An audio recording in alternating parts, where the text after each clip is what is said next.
Okay, so here we are with our first block, the Canary. I've got everything tacked in place with this lovely colored glue pen. I'm going to show that again in a minute. I've got myself on the luminaire with the Move It Fit foot and the open toe. Hopefully you can see quite well. So what we're going to do is a little tiny blanket stitch on the luminaire. The stitch I'm using is found in menu 1, number 35, called the quilting applique stitch. I've increased the width to a 2, and the length that turned on with the stitch was 1.8. So that's all the adjustments I'm going to make. I'm going to start under this leaf, or pardon me, this little wing. All right, so I am just going to go ahead, that little blanket stitch. I'm not even going to do a tie off because it's going to be anchored and well hidden. So I'm just working that little blanket stitch in the yellow. And so it's under the wing. And then what I'm going to do is this little tail feather here, I'm going to pick up.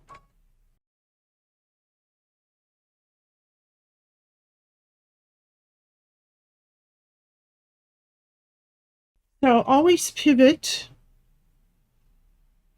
with the needle on the right side of the applique before you do the little stitch that moves in. And we're just barely catching the edge here with that cross stitch. So straight stitch and then in, out. This is where you pivot.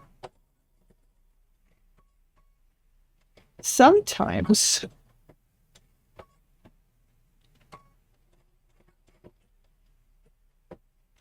the curves will take the most. But this stitch is done in the Alana thread that's color matched to the wool. So it's just going to blend away. And essentially we are basting everything down with this little applique stitch. And this, I'm just using the stiletto to make sure that my edge doesn't roll.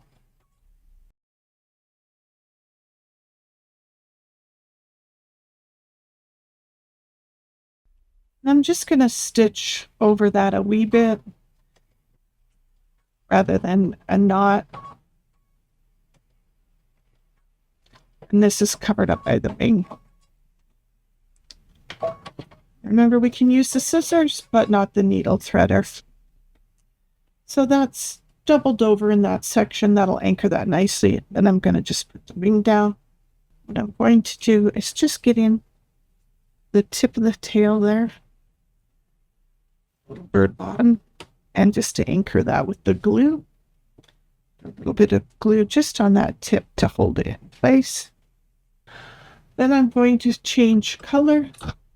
Remember, we need to applique in layers, so this was behind this, so it went first.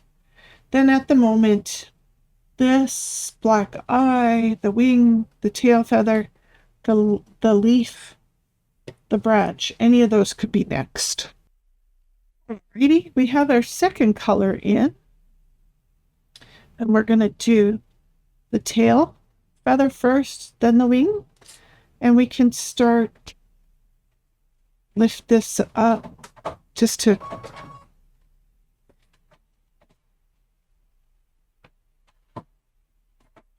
okay, so we can start by lifting the wing up, stitching the tail feather.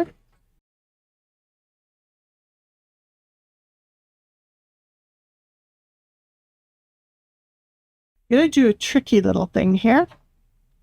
I'm going to lift the needle out.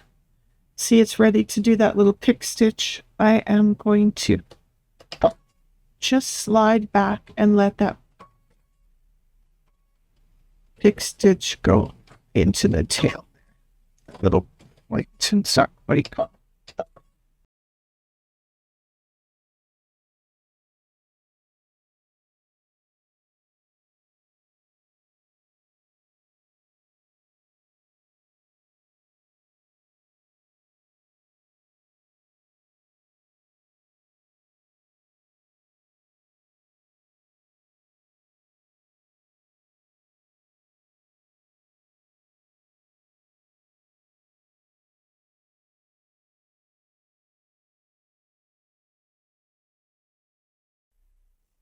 Alrighty, so this color didn't go quite as well as the golden yellow there. This darker gold, I had a bit of breakage. Just with all due care and patience, I just rethreaded the needle and kept going. We'll see how the other colors play out. Wonderfill suggests a top stitch 14 needle. If you have a lot of needle breakage, like needle shredding in your applique, then perhaps we might switch up to a 16 top stitch needle. It's pretty big for most domestic machines. So let's switch our colors and keep going.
And there we go.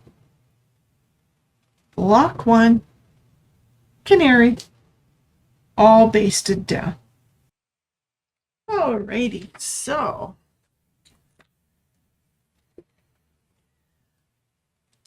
once you're settled on a stitch on your machine, you want to grab a piece of felt. You want to sample on what you're working on so you get the best results. I am going to try a stem stitch, just used quite often. And in this block is the stitch around the branch. And typically a stem stitch by hand, say if this was a 4mm long stitch, you go back on it 2mm, come back 4, start in the middle and come forward. So we can't quite manage that with a stitch on the machine, even though in the Brother menu number 1, stitch number 6, we have a piece that's called stem stitch, and I've been playing with it here. And if I extend it as long as 4mm, I get an approximate look that I'm hoping for. And that would be something that we could manage. I'm going to be a little bit of a rebel here, and I am using the Wonderfill Pearl Cotton number 8 that came in the hand stitching kit. and a size 16 top stitch needle, and I am going to try to stitch around my machine stitch piece after testing a little bit. So you want to stitch right next to, and I'm going to be going pretty slow here. I have blue thread in the bobbin, I have the brown variegated in the top. The difference with this machine stitch versus the hand stitch is it doesn't go a full half back. It just travels to the side it brings us that stem stitch angle. And my current width on this is 1 millimeter, and the length I have at 4.5. And if you like this one, then you can store it in your memory.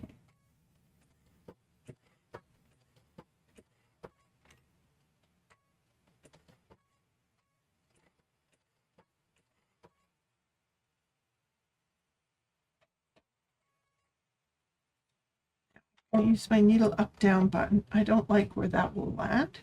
So I brought the needle up, and I'm going to move my piece over and take that little stitch there on the corner.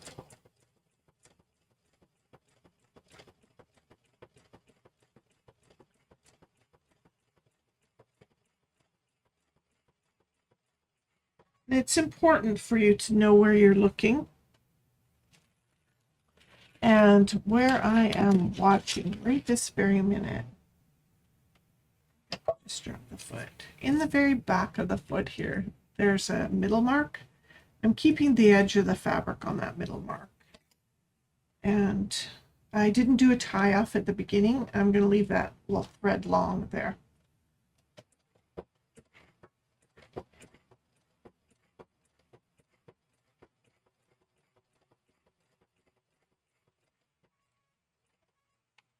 Like that. So I'm going to turn the hand wheel back, bring the needle out of the fabric, and draw. And of course, we'll get better with this as time goes on. Oh, dang. Almost to the end, and I got some shredding. Needle thread broke. So bring the needle up, lift the foot up, and I'm going to have to rethread. So stay tuned. All right, so we have the beginning tail and an end tail here. And how would we deal with those? Well, what I'm going to take a machine needle, or pardon me, a hand needle. I'm going to put that in. I'm going to put a needle threader through there. Pull the wool through and just bring it to the back.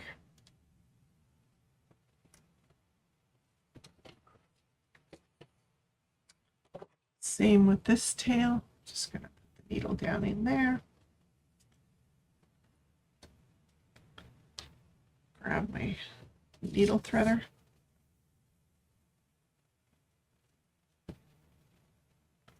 Put that tail through that large loop.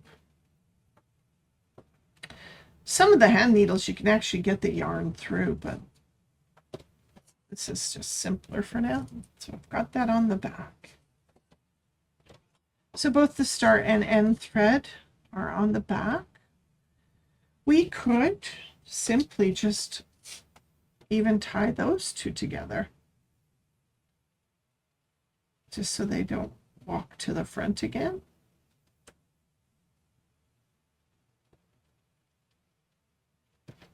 Surgeon's knot. We're going to go left over right once, and left over right again.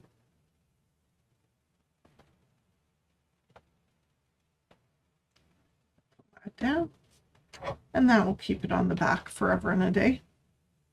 Of course, when we're ready to finish, we can trim those a little shorter. So, one way to tie off. We have our Canary here. This is the hand-stitched version. This is the beautiful pearl cotton that was used to do a chain stitch around the bird's body here. I'm going to show you an interesting way to achieve chain stitch with the machine.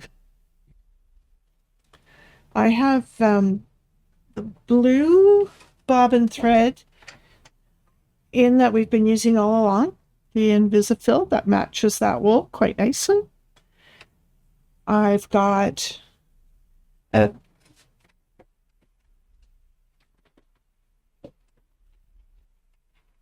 very lightweight cream color in the top. It's actually Deco Bob.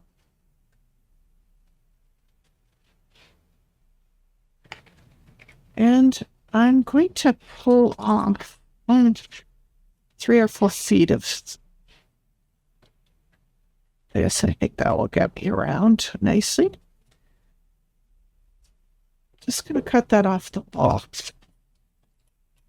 Then what we're going to do, I'm going to start here because this will give me the longest run around that. And I'm going to just drop my needle there in front of the tail. Make sure my foot is up. I'm going to take this bit of gorgeous pearl cotton. I'm going to split it in half. Fold it, not split it, but fold it in half.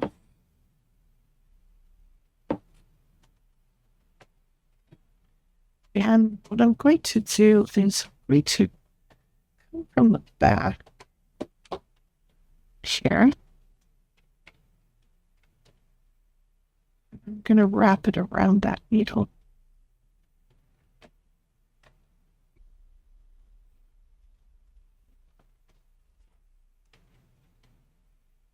You can see I've hooked that thread behind the needle, and then I'm just going to pull it so that I'm in the middle.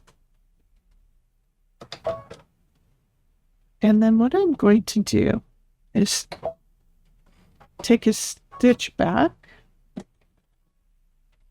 just one,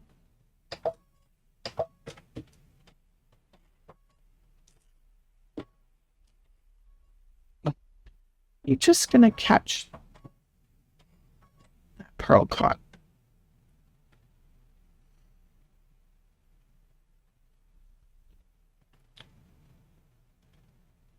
And then what we're going to do is take the left over the right, not too tightly, just gently. Take another stitch.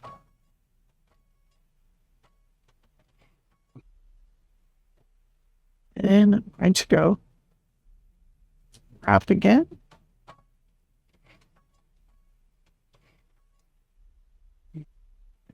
Crisscross again.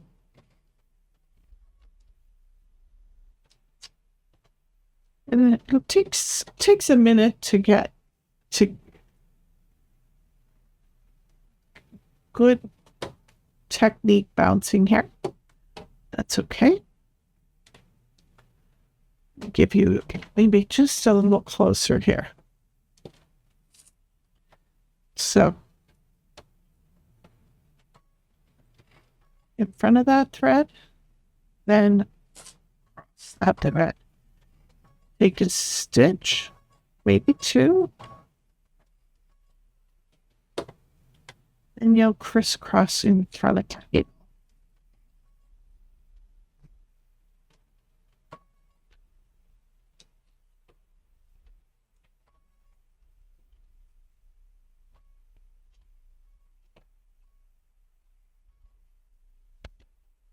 If you have a machine where you can set a single stitch, probably enjoy that function here.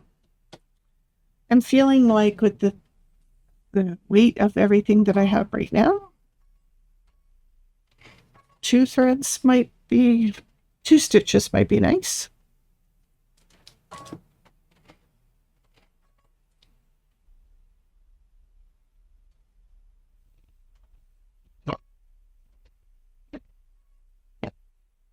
We'll see how you guys feel about this chain stitch by machine. As we get through the different birds, I'm going to give you some further options.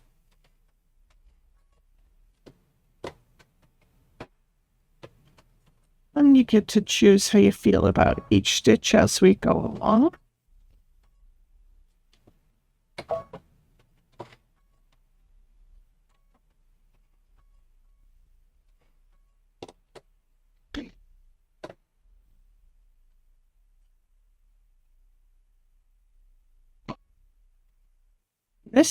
This chain stitch can actually be achieved with much heavier threads as well.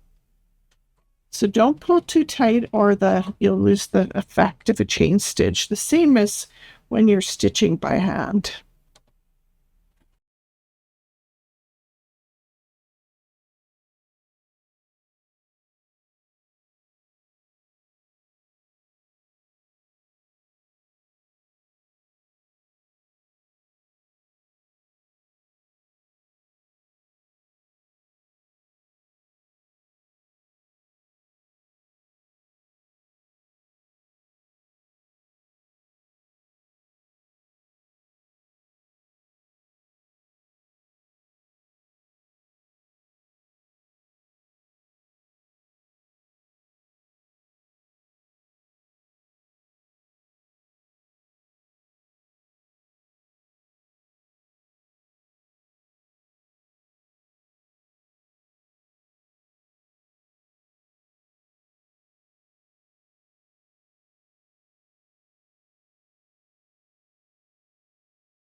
Well, there we go.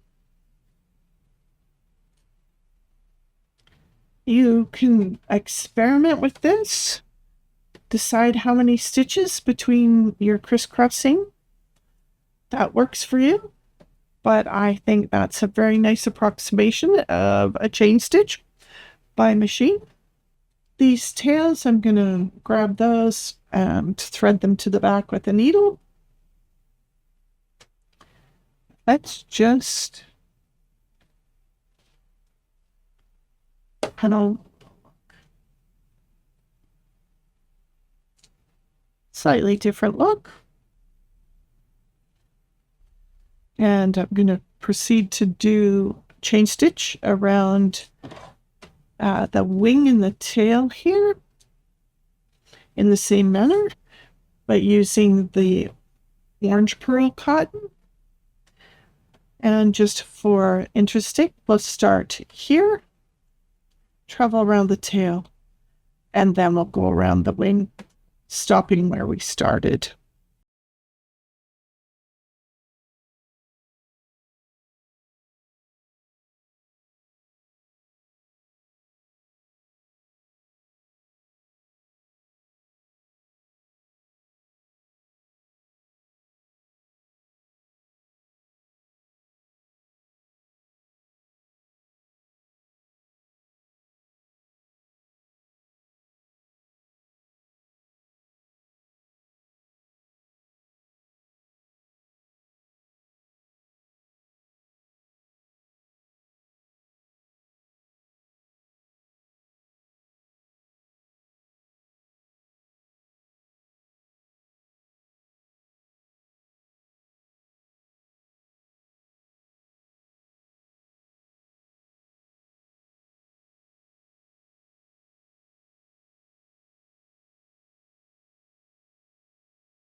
Okay, so chain stitched around the wing, the tail. I'm going to take these two tails from the start and finish and feed them to the back.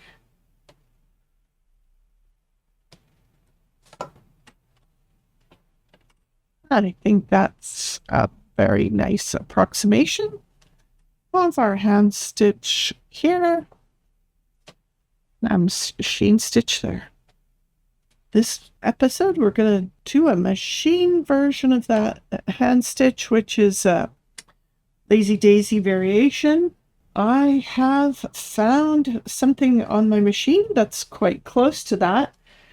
This, of course, I'm working on my Luminaire, and this falls under the character decorative stitch menu, menu number 10, and stitch number 20. No, pardon me, stitch number 19. Now, this is sweet, and using the variegated pearl cotton, let's talk about my version. And some of you may have noticed that I've switched here to an open toe applique foot. My gorgeous move it foot does not work with this decorative stitch menu, so we had to switch. You might have to lighten your pressure so that you don't get any push. If you see anything buckling in front of that foot, you might loosen that pressure. Now, I've already done a test, and remember in the beginning, I said there's two kinds of stitchers, those who test and those who wish they had. So this is menu number 10 under the character and decorative stitch menu, stitch number 20, in a gorgeous Wonderfell Tootie, which is a lighter sewing machine thread weight. And this version on this side is the pearl cotton. So just looking at them, they're both lovely, but there's just a little more oomph here. And it's worth exploring. I am using a top stitch needle, size 16, and I'm putting the pearl cotton in the top of my machine. And again, I've just got that blue Invisifill in the bobbin that matches the wool. In case I have any tension issues, they don't really show with that almost invisible thread, especially when it matches the background so well. It's really hard to see it on there. Such a close match. So the only other changes I've made here is I've lightened the tension up just a bit to 3.2. And I'm just going to pop into my menu, and I think I'm going to decrease my pressure just a wee bit. There we go. Now, the hand stitch version had 10 little daisies, and really in this it's a leaf and vine is what we're actually working on. And I think that's pretty close to the length on a curve.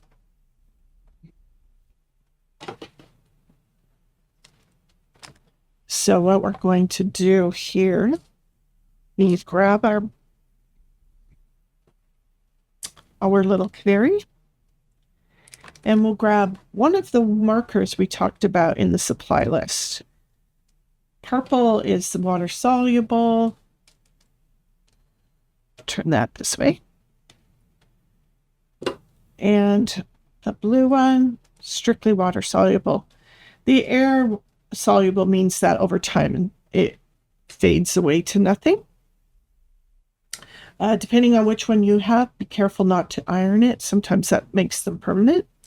Your other choice is a heat away marker, friction. So whatever one you think is going to work for you, or whichever one you have on handy. And then I'm just going to make a nice curve. Oops. Somewhere in the middle of this, maybe a little more towards the front than the center, but starting up and coming around. And I'm just going to freehand that. You can see it just lightly there on the screen. It's quite dark in person. It gives me an idea where I'm going to start and where I'm going to finish. The other thing to take note of is which way those leaves stitch out here. And they actually stitch this way. And in the picture, they go this way. So that means I will start at the bottom and work my way up to have those leaves in the right direction, or in the same direction. There's no right or wrong. If you happen to get all excited and stitch them the other way, well, then that's the right way for you. I'm just going to start here with a note. You're going to do everything just a little slower when you have the pearl cotton in the needle. And we'll try doing a little in-place knot, 3 or 4. And then in my machine, I was actually able to set up a repeat of 10. And then I'm just going to approach this quite slowly. Of course, we'll speed it up for you in the video, because I am going quite slow, as you can see. Now, when you have to turn for the curve here, only pivot or make any adjustments when you've made it all the way back to the middle. So coming up here, this is when you turn. Never turn your piece during the decorative stitch. Wait till you're on a back to the center and on a straight run.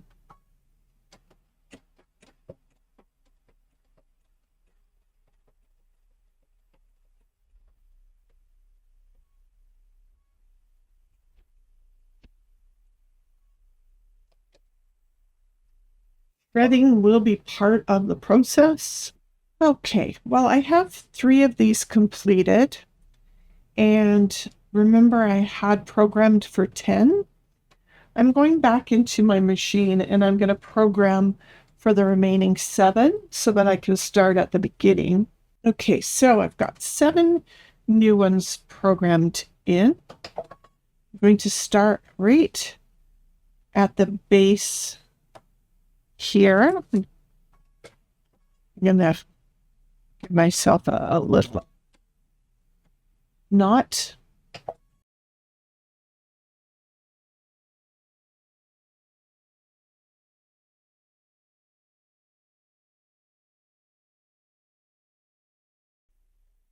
This is only 9, and a little higher than the line I drew, but I'm okay with that. I think I'm going to do the final one.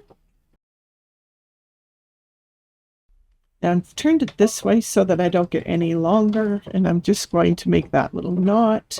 Now the other option, of course, we showed in chain stitch. You can leave a longer tail and pull them to the back. So far, I haven't put any stabilizer in here, and I'm okay. Isn't that pretty? I've got all of the colors in that. I might have to just tidy up that little bit there, but overall, I feel like I have a nice representation from my machine versus hand. And as always, we're going to teach you both. You choose which one you're using on your blocks. Alrighty, so I will get us prepped for a different section, and I'll see you momentarily. Okay, so we're back at the Canary, we've got this little leaf stem that needs to be done. It was originally stitched by hand as a stem stitch. I'm going to do an alternative. We had the stem stitch around the branch here, and we did a built-in stem stitch around ours. But for this bit, I'm going to try something a little different that will maybe give us the depth of stem stitch. I've already marked it in clear blue. Wash away blue. Okay. Got a little tie on them, but I'm going to start right down at that branch there. And we're going to put a triple stitch in. And if yours doesn't open up on the center, you might want to recenter it. And this is 1 stitch back, 2 stitches. And you have to pivot as you move forward. So on this stitch, you can only pivot or alter direction when you're on the second go forward stitch here. You have to complete the whole thing before you change direction.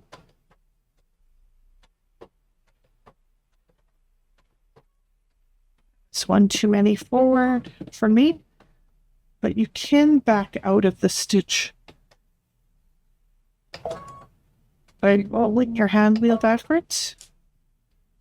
I'll just drop my needle in there and see how I feel about that stitch. It's a bit different, but I don't mind it at all. And then I think we'll just complete.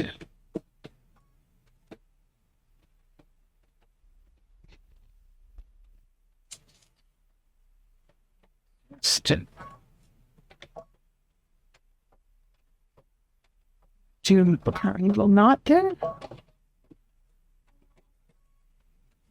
and cut them off. It's kind of fun. I kind of like it. So that was just a triple stitch from the XP, which was in the first menu of utility stitches. Menu 1, stitch number 5, and move to the center of the foot just so I can use that little mark. You might see there at the back of the foot. I follow my edges and lines off of that little mark back there. So there we have stem stitch. Now this leaf also has a stem stitch all the way around it. I'm not sure that I want that look. I'm not sure if I want this look. So we'll try a different stem stitch. I'll be back in a minute when we're all set up for this one. All right, here we are with the canary. And we're going to be working on the leaf this time. And I believe that this is a very large version of an open fly stitch. And that very large open fly stitch, there's a pass through to the back here. And you can see these are full on singular pieces of thread. They generate out of the middle here and go down at the sides here. Let's have a little look at the back. You can see here. So of course, completing that on the machine will be an entirely different matter. So I'm going to try something just a little bit different for you. I have just a straight stitch on the machine. And I'm going to approach this a bit differently. So here we are. We start at the beginning. And I'm just going to tack that a couple stitches in place. Then I'm going to bring the needle up. And I'm going to manually move to the next spot. And I'm going to do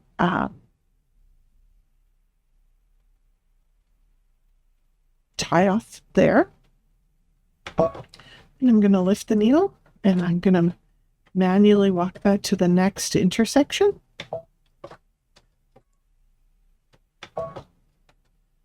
And then I'm going to get to the next intersection. And I'm actually just using my knotting function and my needle up down button. So I'm going to move right here.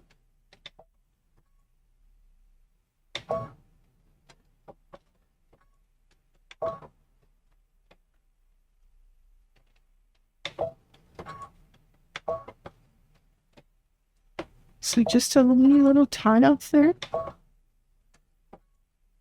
And then I'm just going to walk that to the next intersection, which, as you can see, I've already drawn on there. I dropped a little deeper than I wanted to. Just going to move.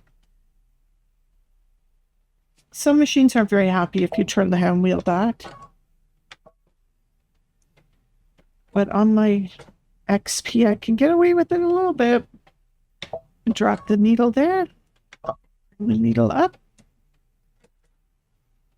And I'm going to bring it to the end here.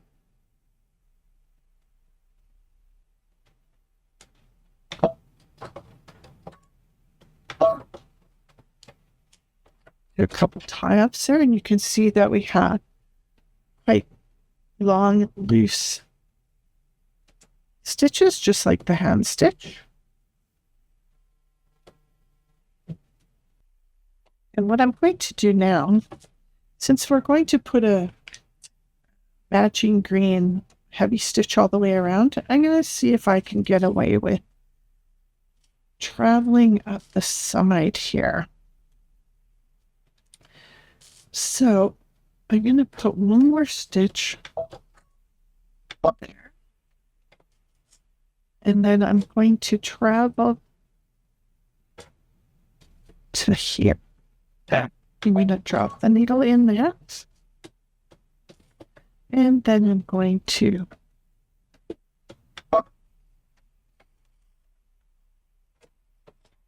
travel to that intersection.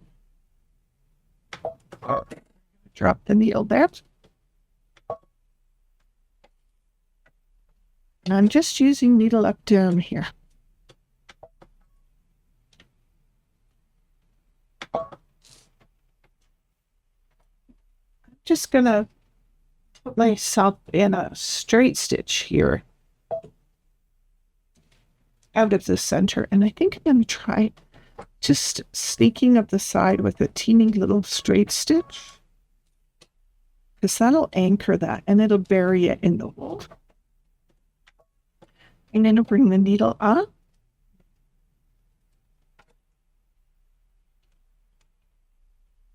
And up to that intersection.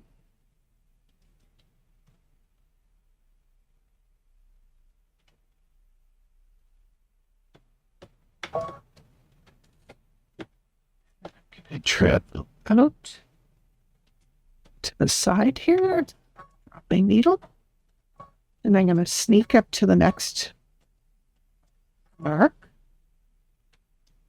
lift the needle,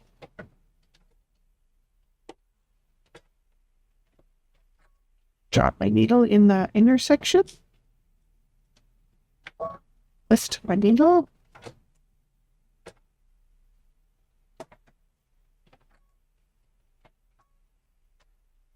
I'm going to just travel to the next mark with my needle.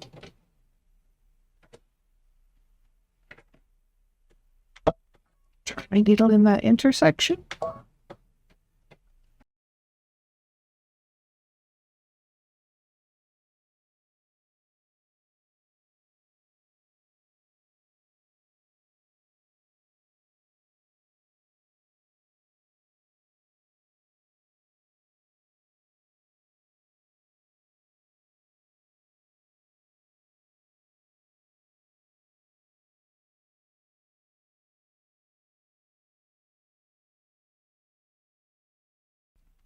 All right, so there's a machine variation on the hand variation.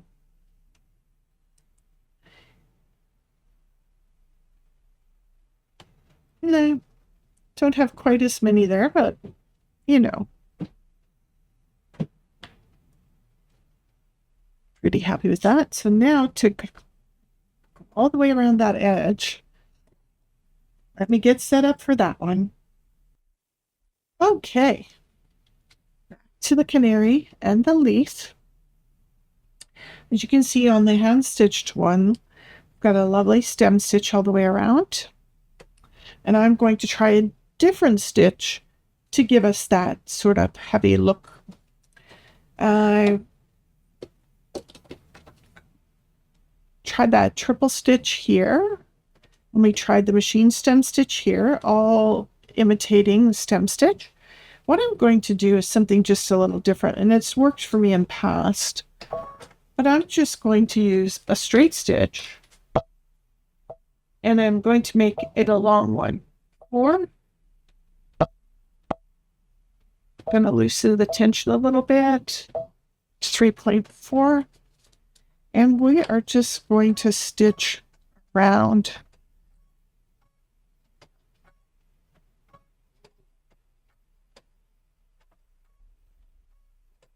in that large straight stitch.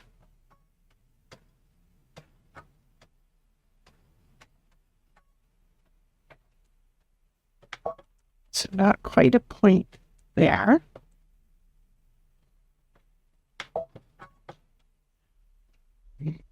So it's a fairly heavy stitch just as a straight stitch, but we're going to beef it up.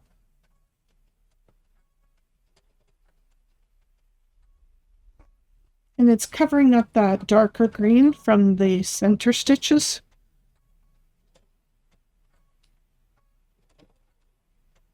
Around that outside edge right nicely.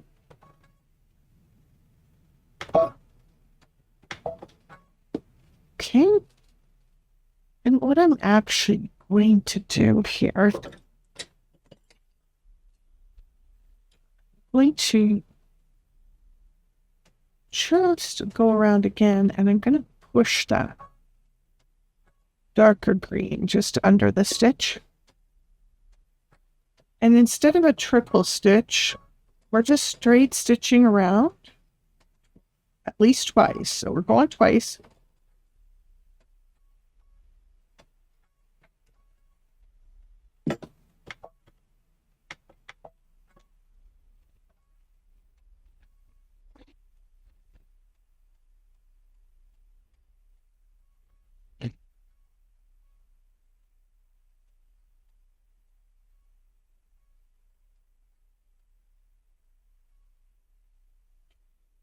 A little beefier, as all the way around twice. And maybe let's go 3 times.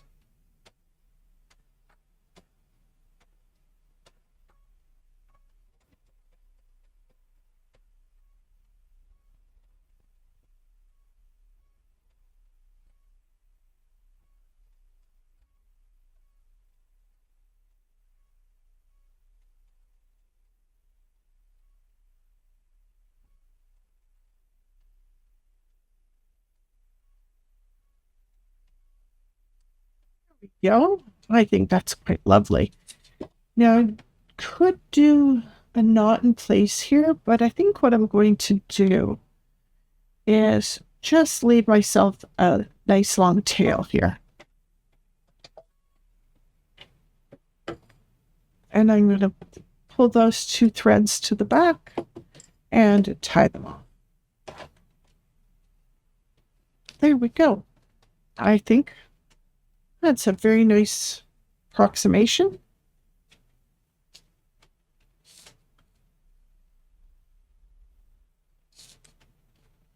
So like a triple stitch, but rather than the back and forth, which is very hard on your thread, we can sneak around with this gorgeous pearl cotton with a straight stitch and a size 16 needle. And just pull that off so you can see that I was indeed using number 8 in a 16 needle top stitch. And rather than the back and forth of the triple stitch, which does sometimes shred, even regular sewing thread, I think I quite like that. So there was the 2 different pearl cottons that we just used for the leaf. And I quite like that. Okay, we're back at the Canary for that little beak. Now they've done that quite differently here. That's long stitches for the closed fly. Here, sort of radiating in or out, however you visualize this. I'm going to try a satin stitch trick. I'm going to use the orange variegated pearl cotton, but I'm going to try a typical satin stitch trick that I usually use. And this time I have put some stabilizer on the back because this is a bit heavy and dense. And I'm going to start at the tip of the beak with just a straight stitch, and I'm just going to make my way back to the face, and I'm going to stop there. Extra bit of tail off. So now we've delineated the 2 sides of the little beak. I'm going to lift the needle up.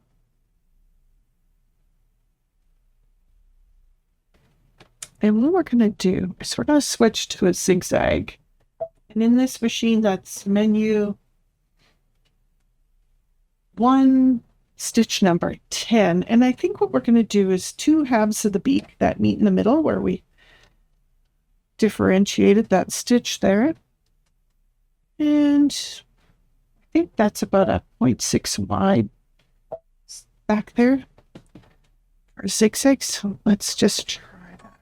Perfect. From the middle to the side of the beak. Do a couple of those. And then what we're going to do is taper this down a little bit. So I'm going to take the width down to 5 now.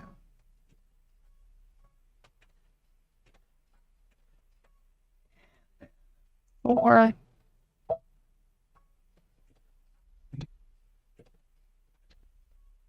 And then 3.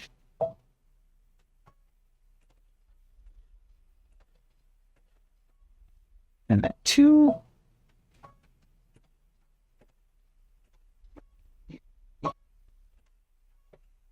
Taking myself to the tip.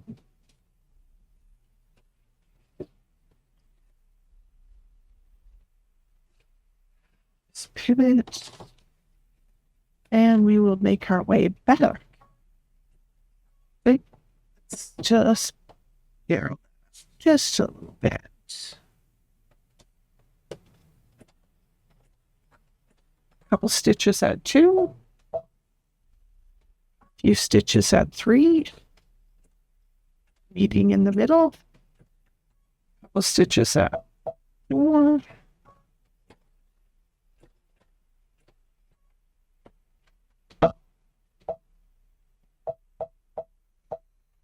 and 5,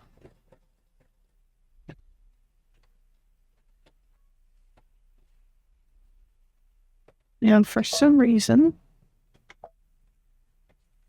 I'm still quite picking up the same side, so I'm actually just going to go back over it.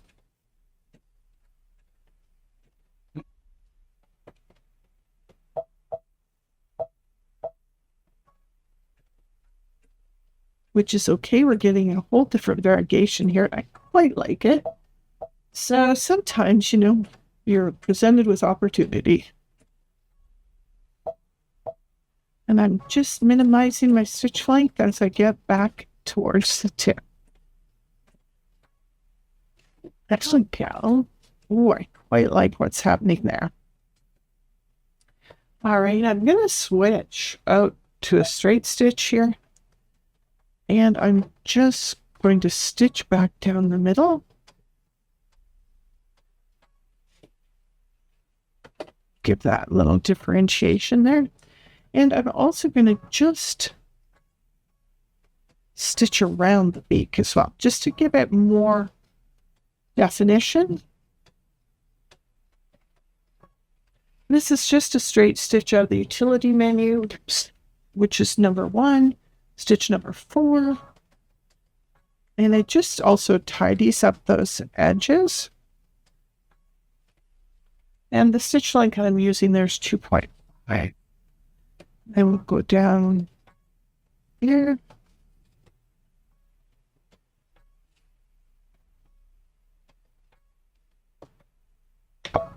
And I'm just going to do a mechanical tie up.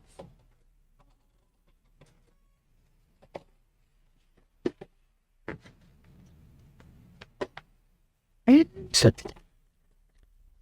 I think I've got the sweetest little beak ever.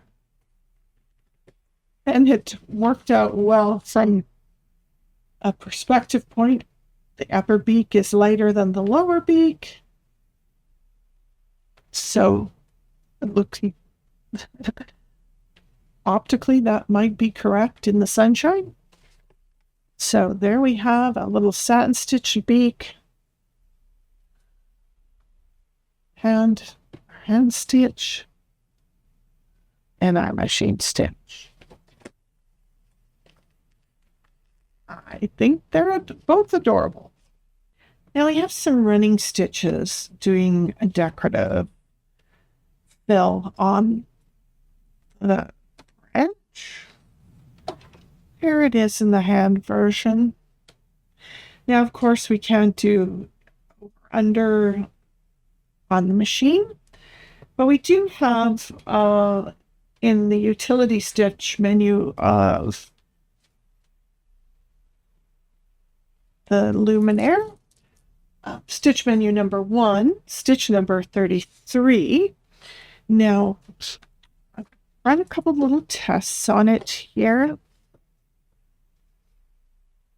in the orange and in the Alana wool thread. And you can see basically it's heavy, light. And there's variation in stitch length in the 2 or 3 different ones. So if you'd like the texture to vary, then you can change your stitch length and things as you go along. And there's 3 rows. We could go with the first row here. I'm going to put that needle position to the center. So that's a left-right shift of 3.25. Now, Alana's beautiful. It is a bit fragile. It might shred, but we would carry on. So I'm going to start out here at the end. And I'm starting right in the middle. I'm going to do a tie-off stitch there. And then I'm just going to track along here. And this time I have a stitch length of 4.0.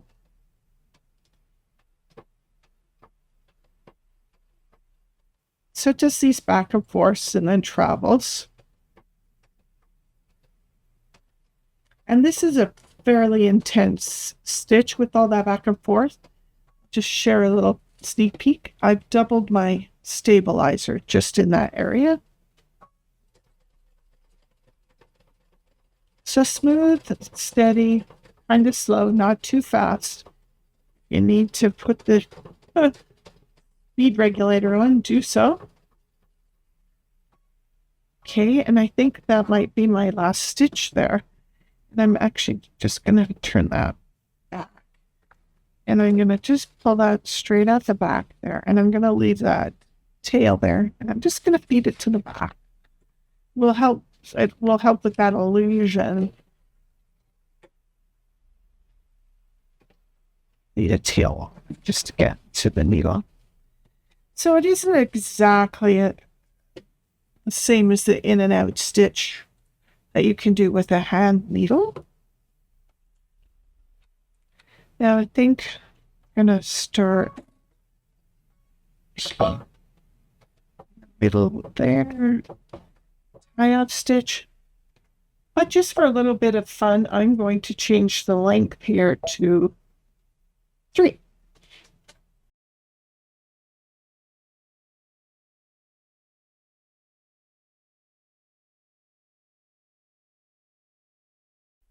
Stop there as well. Bring the needle out. Give myself a reasonable tail there. Some variation in stitch length. You can see it's a little daintier. And I think I might leave that stitch length. Well, maybe I'm going to go, let's not make them all the same, shall we? I'm going to do a stitch length of 3.5 on the lower.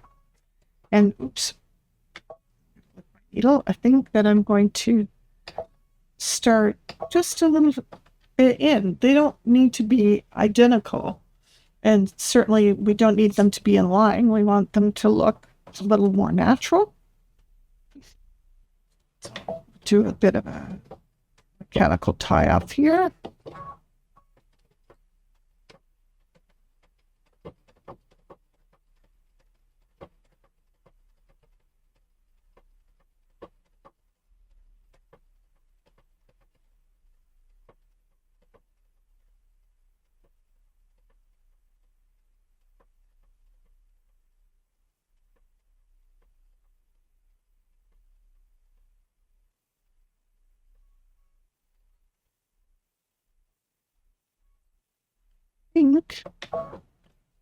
Just do a wee bit of a mechanical tie off there.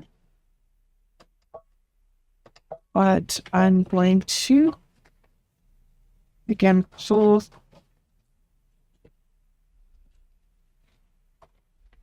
these gently so I don't tear my yarn.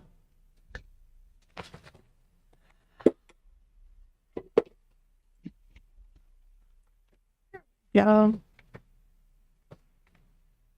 A little bit of texture in that branch. I'll pull these tails to the back with a needle or a thread puller. Quite handy. A little bit of texture. Fabulous. I love it. Okay, so our next decorative piece, little canary here. There's some texture up in his crown, on the end of the wing, and through the tip here. Yeah, there's 5 straight stitches here, straight rows with a hand French knot at each end. Just gonna turn the wing for me visual for myself. I can try the blue wash away pen, see how well it shows up here. Put that one about in the center. And then there's another line that follows sort of the curvature of the edge. They all meet down here in the tip. And in the overall, there's 5. So this is the easiest way I know to divvy it up into 5.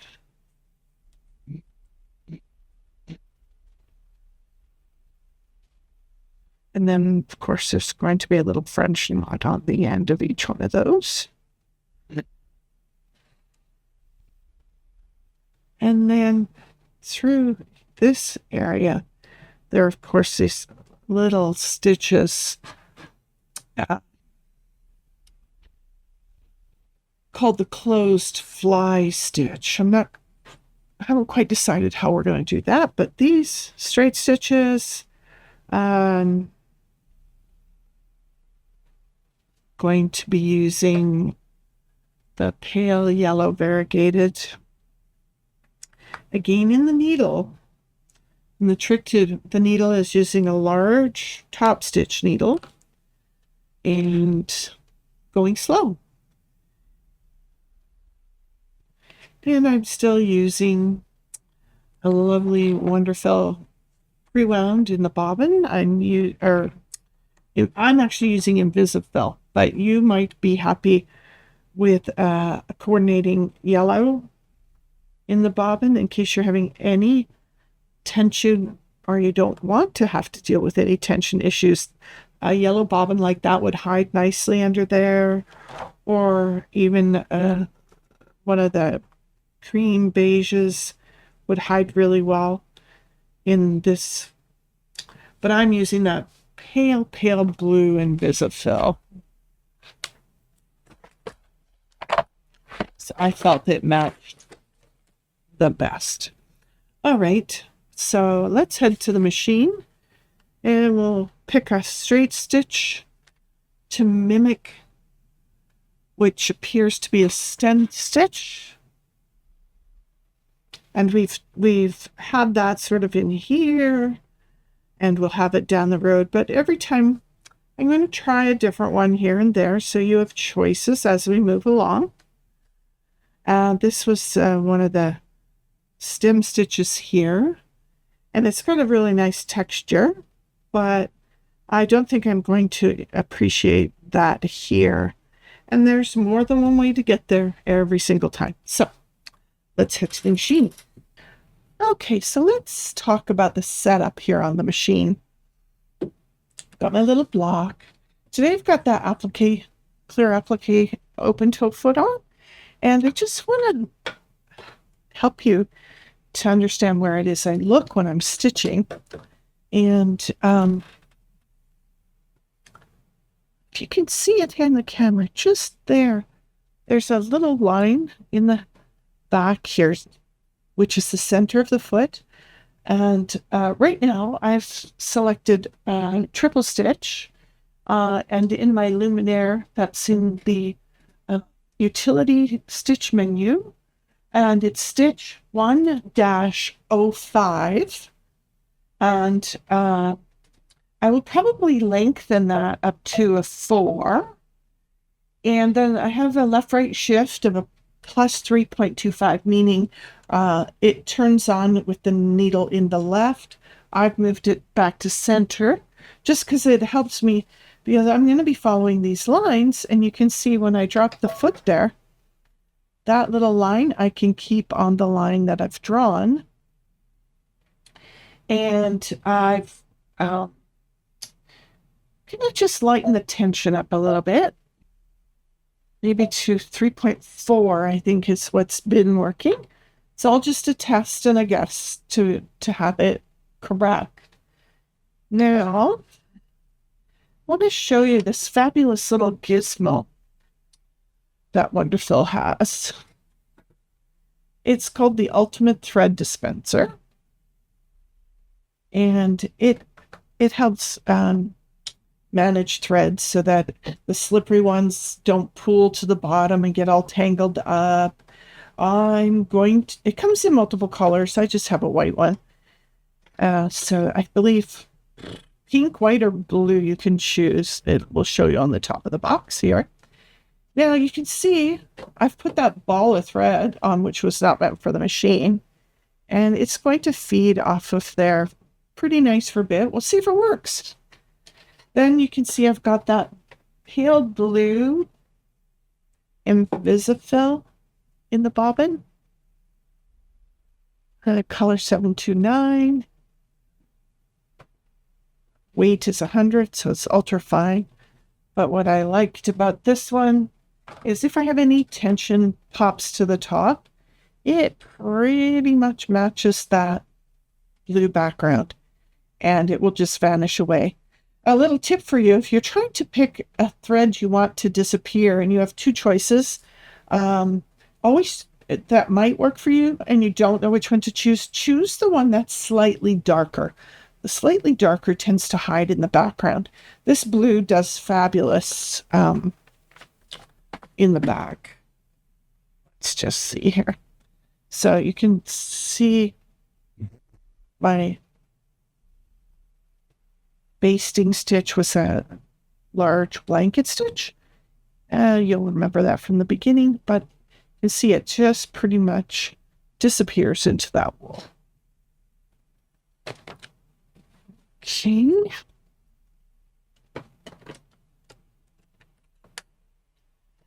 So the things I would suggest, I'm going to just put that fabulous little thread dispenser sitting on top of my machine. Thread my machine as always, but I would skip using your thread cutters, and you can't use your needle threaders for these super heavy threads. It's just not happy. Sometimes you can get it through by hand, but sometimes not.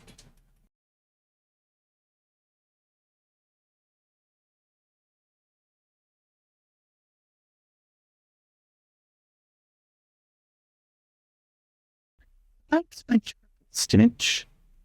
It's okay. I've left the tail here. I'll just pull that back to the back in a minute. And now I can carry on. I can do at least 2 of these at a time.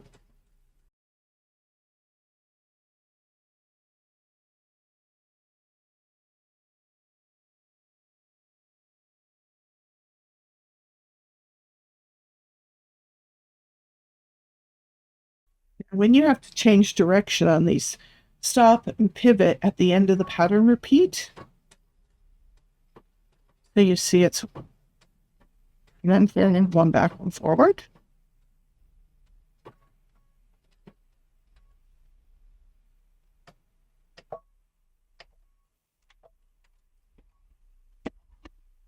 To the back. Oh, serendipity, that one shredded. Good news is, see, I've got that little tail there. I'm going to drop a French knot right on top of that, so that'll hold that in. These will pull to the back and tie them off. And then I just have one more to go. And I changed the stitch length to 4, as you recall. And I loosened off the tension, but I wasn't really loving how it was happening there. So I've gone back up to 3.8, and it forms a slightly nicer stitch, which is fine. But remember, hand stitches are never as perfect as machine stitches. So I don't mind the irregularity, and I don't mind that the 5 lines might not even be the same. Because after all, my goal is to imitate hand stitching, which is never as precision perfect as the machine, but equally valuable.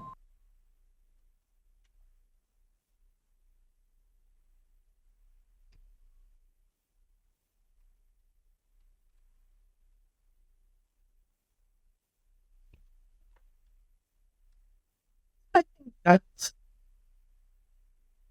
lovely and sweet. Now I have a very large-eyed needle here.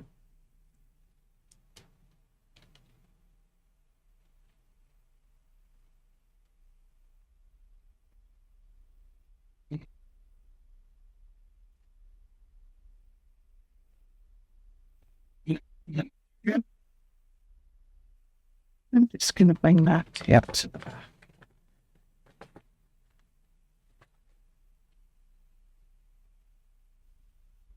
If you have a very short tail to pull through, put the needle down into the fabric as far as you can, and then tuck to the needle,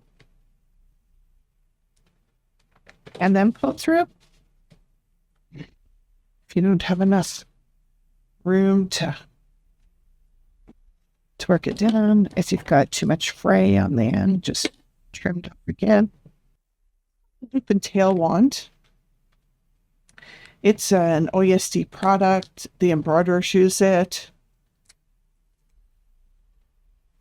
It's a fabulous little tool.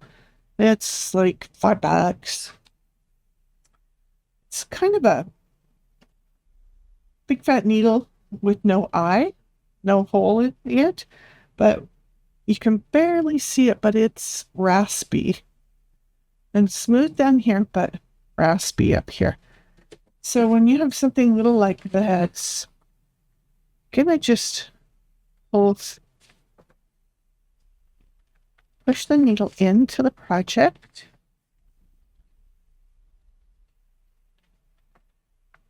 And as you're getting down there, take that weird little tail that we have, kind of wrap it around those rasps, grippy bit, and now just pull it through.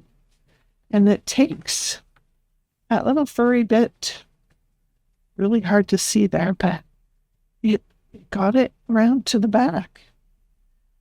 Because of course we couldn't have threaded that into the eye of the needle very easily, but this loop and tail wand will also be something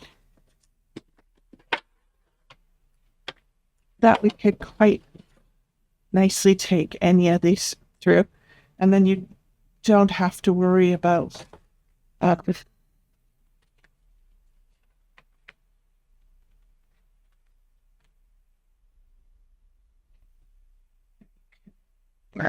take that thread down. Let's try it with just a slightly longer one.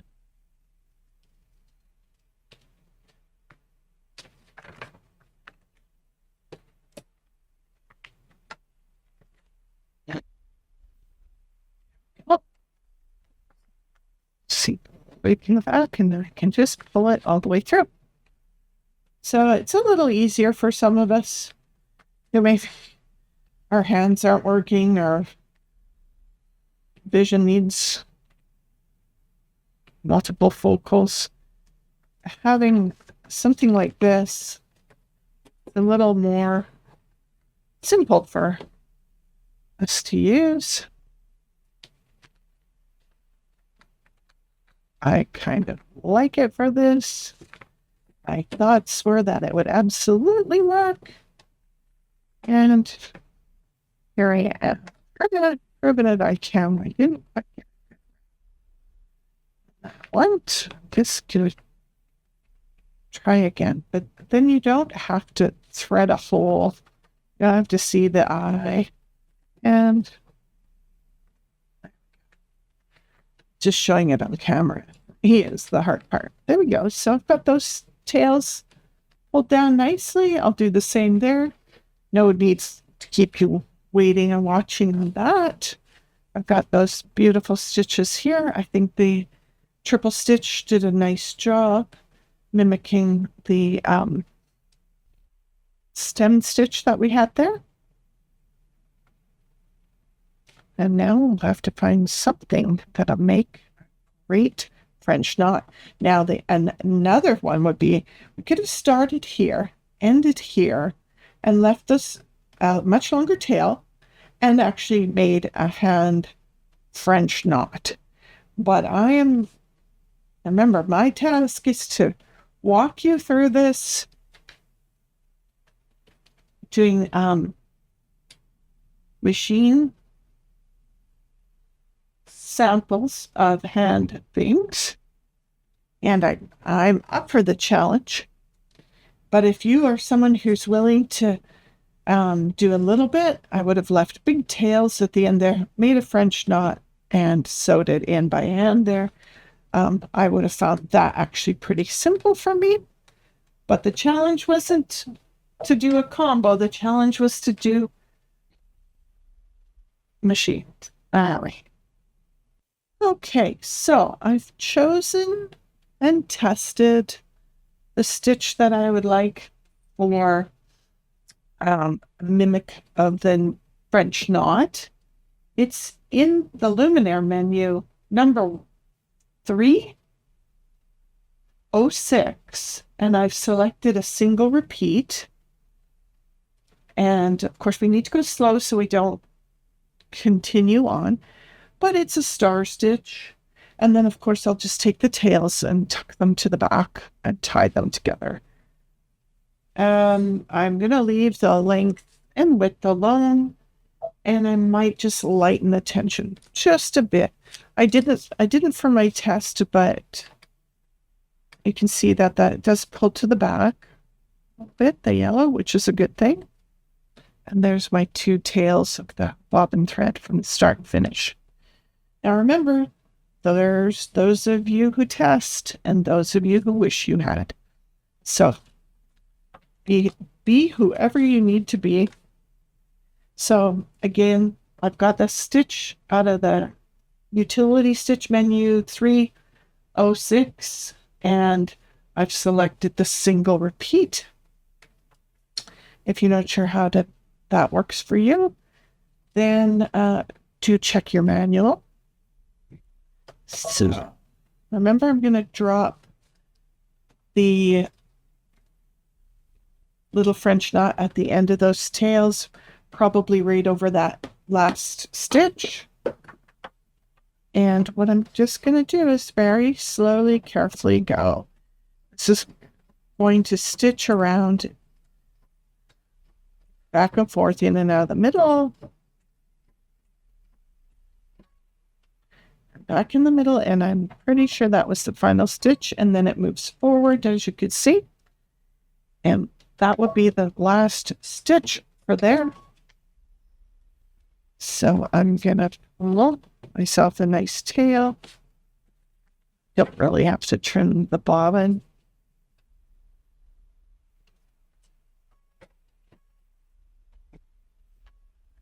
Don't miss that one a little bit, so I'm just gonna very carefully release that and go again.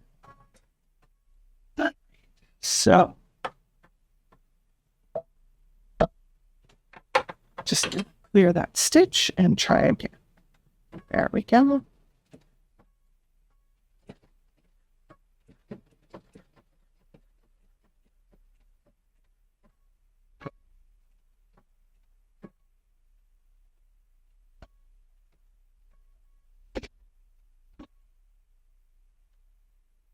Good.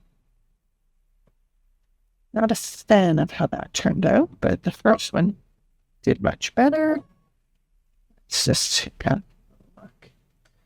yeah, I think I'm just going to pull that one out. So I'm just going to cut those two tails. It's not been knotted, so I'll be looking for those here. I won't bore you with that one.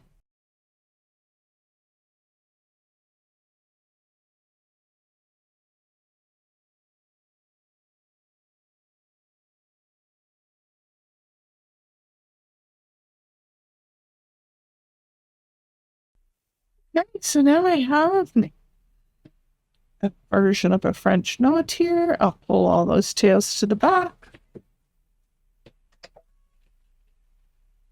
And then we'll pick something to give us texture up here. I'll tidy this up. I'll be back. We have a closed fly stitch. Just a few stitches give this area some texture. It's using the same color that we have currently. So I'm going to carry on working on the wing.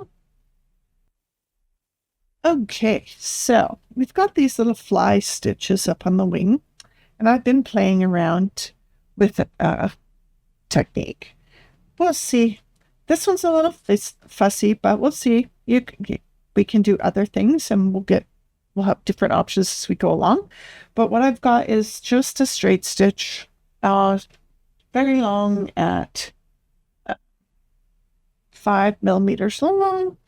And what I'm going to do is drop my needle, stitch in place, and then move forward one stitch.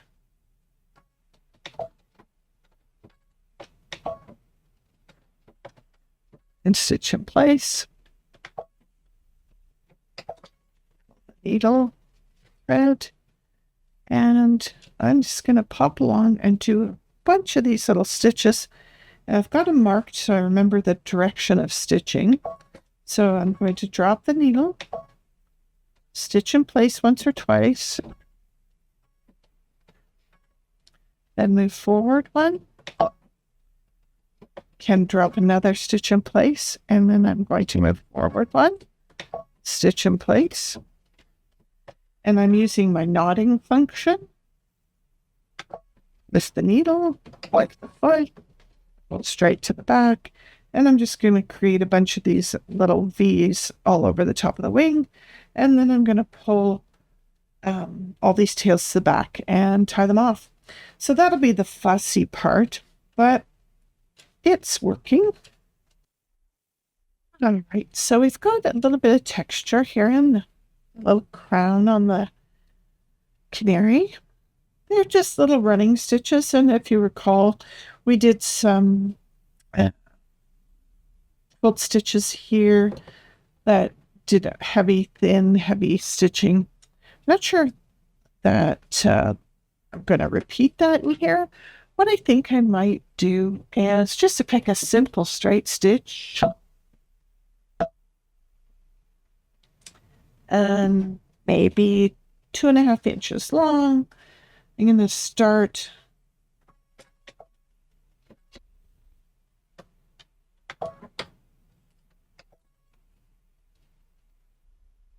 down here. I've kind of drawn myself a little oval there of about where the stitches are. And then I thought I would start down here in the corner, do a couple stitches in place, and then just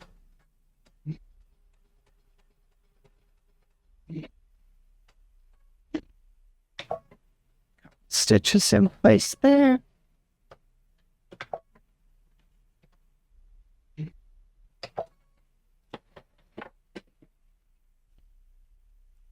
And just let the thread variation give us the texture. So I'm going to leave myself 2 long tails to pull to the back to tie. And I'm just going to kind of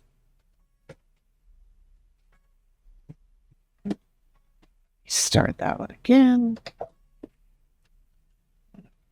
Pull that thread a little bit more. And couple stitches in place just to hold it, and then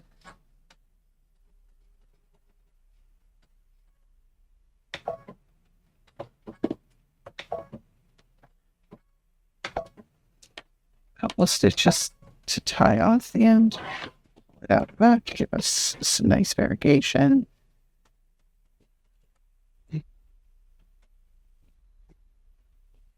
Set away. Can have it just like a little longer tail to get started.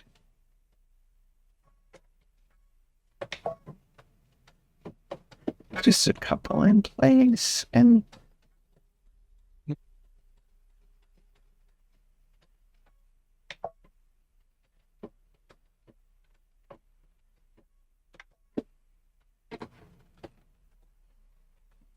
I don't know.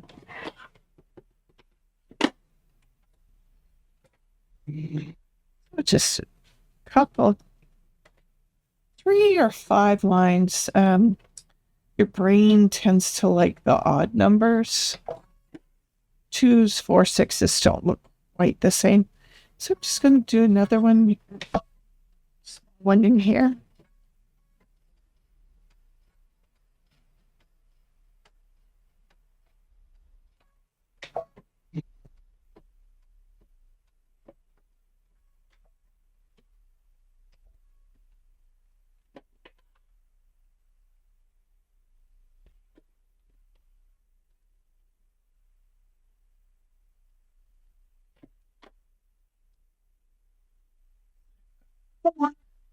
Just gonna do a thin one, just a little short one here in the middle.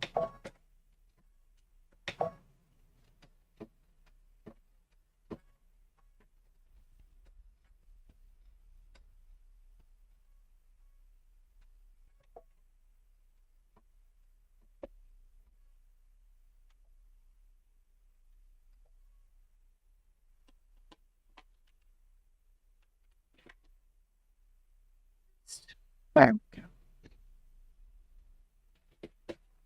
So put all those to back and have a little look. Okay, there we go. All our tails pulled through. That little canary's looking pretty sweet. We have to add our little feet. We'll get to that next. All right, so we're going to put our little feet on the bird, onto the branch. I think I'm just going to pick a simple straight stitch, maybe 3.5 long. And it just starts right at the bottom of the body there. So, yeah. Wait.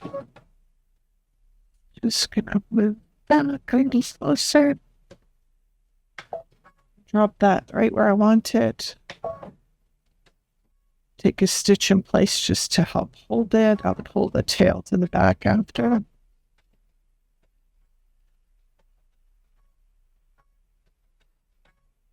And what I'm going to do is I've gone to the tip of that first toe. Then I'm going to double back right over top of those stitches.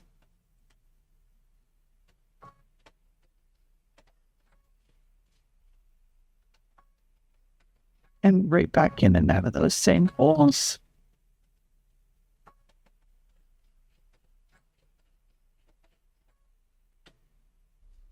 And I'm just going to double back, so it's double stitched, but it's not a back stitch. I can roll some of this right back here with my finger, and I'm just gonna do a straight stitch really close to the edge there.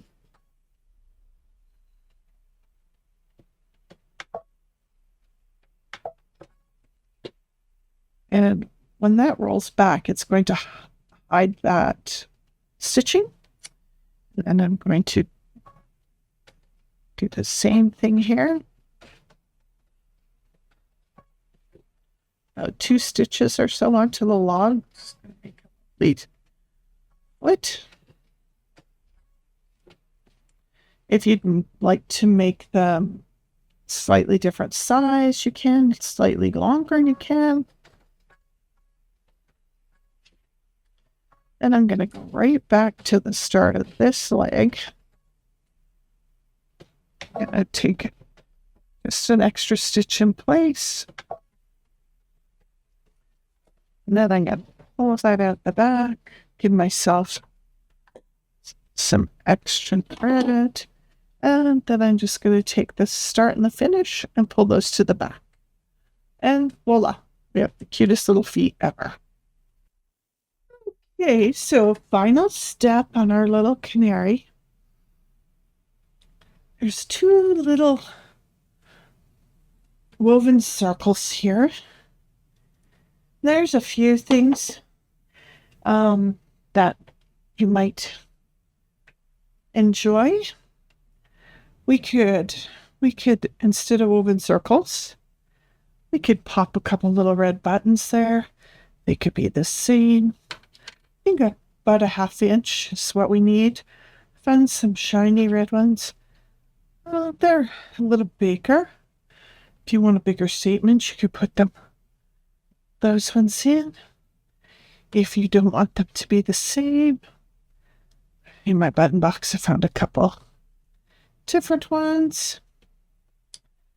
All just around a 1/2 inch red. 4 holes, 2 holes.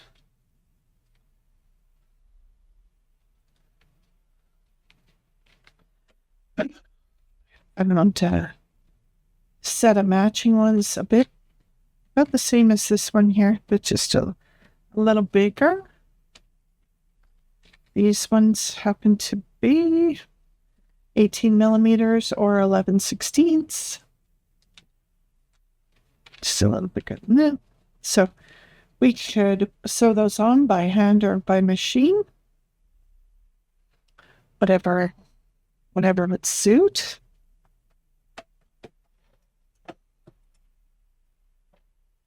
maybe I'll show you by machine. There's a couple ways of doing it by machine. Another option is I grabbed a piece of hollyberry felt from a wonderful collection. I could cut out a couple circles and applique those down. I could do slightly larger applique circles maybe and put little red buttons in the middle or a colored button. I mean, the joy of making items for yourself is all of those choices are yours to make. Okay, I'm going to show you a couple different ways to sew those buttons on. I think I'm going to use these kind of funky pinky ones. I wanted to show you. I'm just going to put those in place. And interestingly enough, I want them flat, so I'm not worried about a shank. I'm going to take a little bit of glue. I'm going to put it on here.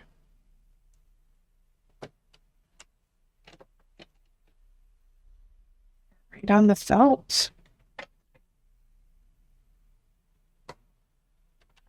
Just to help hold it in place. Then we have the M foot. What I'm doing is just centering back here.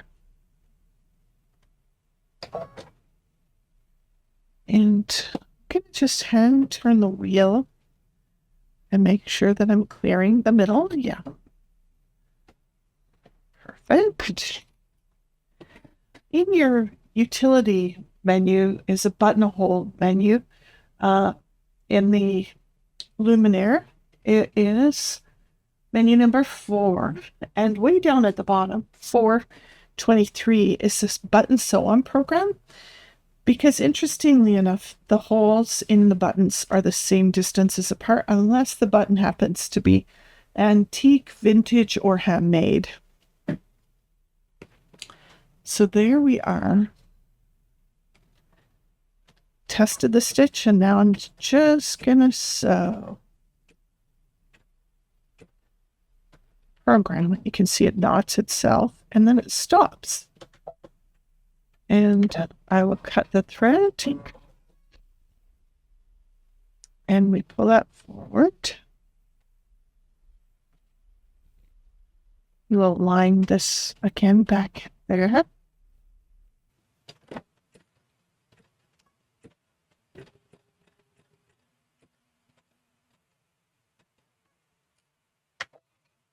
Cut that after knots. Pull it forward. And we have a nice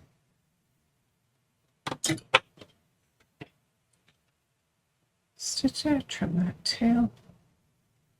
Trim that tail.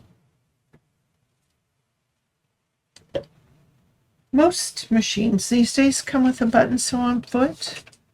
If you don't happen to have one, that open toe foot sometimes can still be used. I want to just be able to clearly see the holes. Then hand turning to make sure that you're aligned. And then you can sew the program. If you need more than one tack down, you can go for second round if you'd like more thread there. Lift the needle and I can actually just move that forward and you can trim that tail after. I'm going to hand test.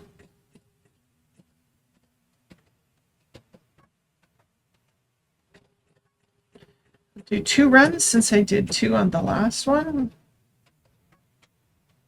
There we go. And